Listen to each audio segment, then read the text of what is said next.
আসসালামু আলাইকুম ওরহমতুল্লাহি বারাকাতুহু।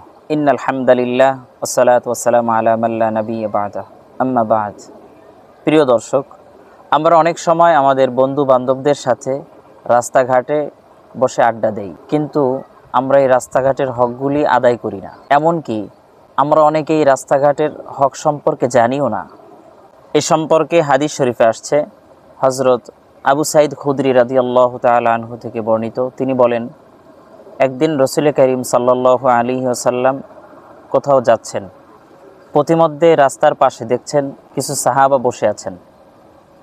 নবী করিম সাল্লাল্লাহু আলাইহি ওয়াসাল্লাম তখন তাদেরকে উদ্দেশ্য করে বললেন, তোমরা রাস্তার উপরে বসা ছেড়ে দাও। তখন তারা প্রত্যুত্তরে বললেন, ইয়া রাসূলুল্লাহ, এই জায়গা ছাড়া তো আমাদের আর কোনো উপায় নেই, কেননা এটাই আমাদের ওঠা বসার জায়গা, আর এখানে বসেই আমরা কথাবার্তা বলি।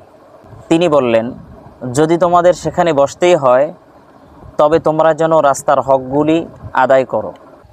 তখন সাহাবারা জিজ্ঞেস করলেন, ইয়া রাসূলুল্লাহ, রাস্তার হক কি?